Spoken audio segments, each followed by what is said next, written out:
Welcome to trendy head. நம்ம சேனலை புதுசாக பார்க்குறவங்க லைக் பண்ணுங்கள், ஷேர் பண்ணுங்கள், கமெண்ட் பண்ணுங்கள். நம்ம ட்ரெண்டி ஹெட் சேனலை சப்ஸ்கிரைப் பண்ணுங்கள். இன்னைக்கு கிளாஸில் நம்ம என்ன பார்க்க போகிறோம் அப்படின்னா, ஜென்ஸ் பனியன் எப்படி கட் பண்ணுறது அப்புறம் ஸ்டிச் பண்ணுறது அப்படிங்கிறத பார்க்க போகிறோம். இதுக்கான தெளிவான விளக்கமான டயக்ராம் வீடியோவை தனியாக போட்டிருக்கேன். உங்களுக்கு கட்டிங்கில் ஆர்வம் இருக்கவங்க, அதாவது இதில் எப்படி நமக்கு கட் பண்ணுறதுன்னு உங்களுக்கு புரியல அப்படின்னா அந்த வீடியோவை ஒருக்கா போய் பார்த்துக்கோங்க. நான் டிஸ்கிரிப்ஷனில் லிங்க் கொடுக்குறேன். இந்த ஒரு டயக்ராம் வீடியோவை கற்றுக்கிட்டிங்கனாவே உங்களுக்கு மற்ற எல்லாமே, அதாவது சிம்மிஸ்லேருந்து நம்ம தைக்க போகிற ப்ளவுஸு, சுடிதாரு, பாவாடை சட்டை எல்லாத்தோட பேஸுமே இது தான். நான் இனி தனியாக ஒரு டயக்ராம் வீடியோ போட மாட்டேன். அதனால் நீங்கள் எவ்வளோக்கு எவ்வளோ அதை உங்களால் பார்த்து புரிஞ்சுக்க முடியுதோ அவ்வளோக்கு அவ்வளோ பார்த்துக்கோங்க. ரொம்ப யூஸ்ஃபுல்லாக இருக்கும். இப்போ நம்ம எப்படி பனியன் கட் பண்ணலாம், ஸ்டிச் பண்ணலாம் அப்படிங்கிறத பார்க்கலாம். முதல்ல ஒரு அளவு பனியன் எடுத்துக்கோங்க. அதை ரெண்டாக மடக்கி நம்ம துணியையும் ரெண்டாக மடக்கி அதுக்கு மேலே இந்த பனியன் கிளாத்தை நம்ம போட்டிருக்கோம். எனக்கு இந்த அளவு பனியனை விட கொஞ்சம் கம்மியாக ஹைட் இருந்தாவே போதும். அதனால் நான் அந்த அளவுக்கு ஹைட்டை மடக்கிக்கிட்டேன். நீங்கள் எந்த அளவு தேவையோ அந்த அளவு எடுத்துக்கோங்க. இப்போ நம்ம ஃபஸ்ட்டு பனியனோட உயரம் எடுக்கணும். நமக்கு 22 இன்ச் இருக்குது அப்படின்னா நம்ம 24 இன்ச் துணியில் வச்சுக்கணும்.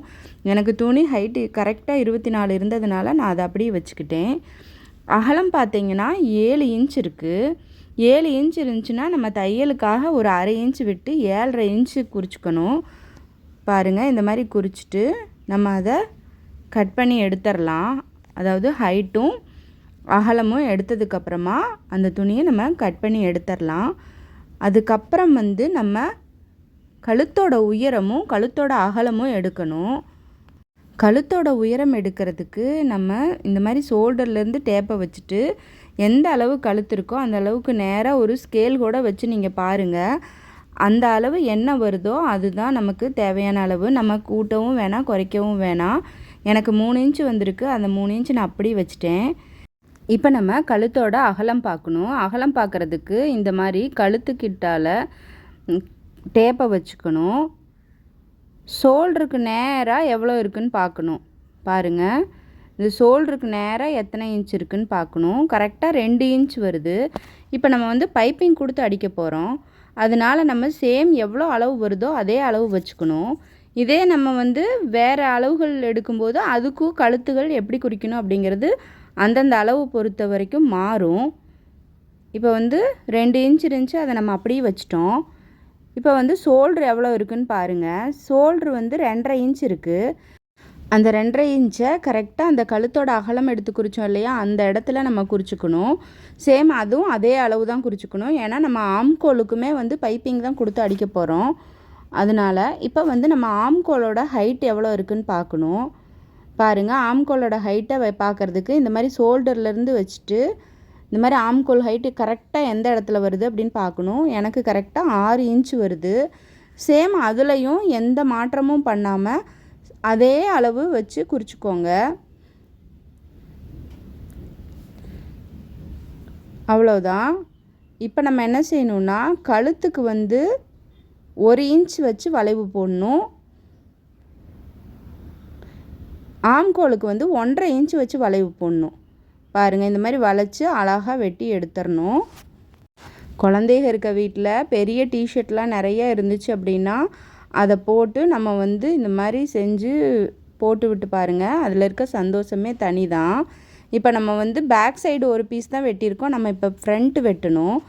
ஃப்ரண்ட்டுக்கும் பேக்குக்கும் ஆம்கோலு, ஷோல்ட்ரு இதெல்லாம் எதுவுமே மாறாது. அகலம், உயரம் அதெல்லாம் எதுவுமே மாறாது. அது எல்லாமே அதே அளவு தான். முன்னாடி கழுத்தோட உயரம் மட்டும் அதிகமாக இருக்கும். எனக்கு பாருங்கள் 5 இன்ச்சு வருது. நம்ம 5 இன்ச் அப்படியே குறித்து அகலம்லாம் சேம் பழைய அகலமே தான். அதே அகலத்தை வச்சு இந்த மாதிரி வெறும் ஃப்ரண்ட்டுக்கு மட்டும் கழுத்து மட்டும் கொஞ்சம் எக்ஸ்டெண்ட் பண்ணி வெட்டினீங்கன்னா போதும். இப்போ நம்ம கட் பண்ணி முடிச்சிட்டோம். பிசிறுலாம் எதுவும் இல்லாமல் நீட்டாக கட் பண்ணிக்கலாம். இப்போ நம்ம பைப்பிங் கொடுத்து அடிக்கிறதுக்கு ஒரு 1.25 இன்ச் இருக்க மாதிரி கிராஸ் பீஸ் வெட்டிக்கலாம். அதாவது நம்ம நேராக எடுக்கக்கூடாது, துணியில் நேராக எடுக்கக்கூடாது, கிராஸாக எடுக்கணும். அதுக்கு பேர் தான் கிராஸ் பீஸ். பாருங்கள், இந்த மாதிரி ஒரு 4-5 பீஸ் வெட்டி வச்சுக்கோங்க. எவ்வளோ தேவைப்படும்னு சொல்ல முடியாது. இப்போ நம்ம தைக்க ஆரம்பிச்சிடலாம். இப்போ புள்ளியாக இருக்கிறது வந்து மேல் பகுதி. அந்த மேல் பகுதியிலேருந்து அடிப்பக்கமாக நம்ம வச்சுக்கிட்டு பாருங்கள், இந்த மாதிரி கழுத்துக்கு சுற்றி வர அடிச்சிடலாம். அடித்ததுக்கப்புறமா திருப்பி வந்து அந்த பைப்பிங்கை வந்து உள்ளே கொடுக்காம வெளிப்பக்கமாக கொடுக்கணும். பாருங்கள் நான் எப்படி அடிக்கிறேன்னு.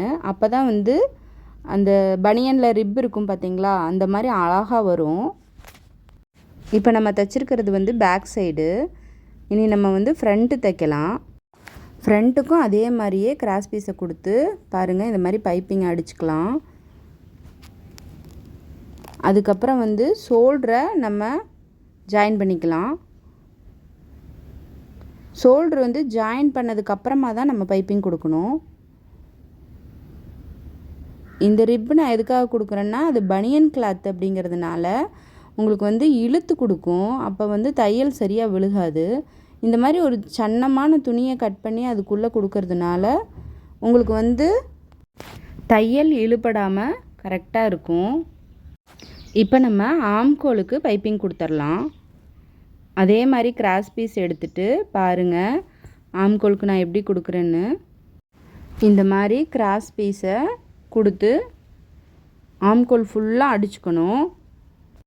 கழுத்து எப்படி அடித்தோமோ அதே மாதிரி ஒரு மடக்கு மடக்கி மறுபடியும் இன்னொரு மடக்கு மடக்கி அந்த வந்து பைப்பிங் நல்லா வெளியே வர்ற மாதிரி நம்ம ஆம்கோல்லையும் தைச்சிக்கணும். அதே மாதிரியே 2 பக்கம் ஆம்கோல்லையும் நம்ம அடிச்சுக்கணும். நான் சொல்கிறது உங்களுக்கு புரியுது அப்படின்னு கமெண்ட் பண்ணுங்கள். சப்போஸ் புரியலை அப்படின்னா நீங்கள் வந்து மறுபடியும் புரியலைன்னு கேளுங்க. நான் மறுபடியும் அதை எப்படியாவது உங்களுக்கு புரிகிற மாதிரி நான் வீடியோ போடுறேன் கண்டிப்பாக. அவ்வளோதான், நம்ம கழுத்து ஷோல்ட்ரு எல்லாமே நம்ம வந்து பைப்பிங் கொடுத்து அடிச்சிட்டோம். இனி நம்ம சைடு ஜாயின் பண்ண வேண்டியது தான். ஆம்கோலையும் 2 ஆம்கோலையும் ஒன்றா சேர்த்து ஒரு தையல் போட்டுக்கணும் சைடில். நான் அதுக்குமே ஒரு ரிப்பு கொடுத்துக்கிட்டேன்.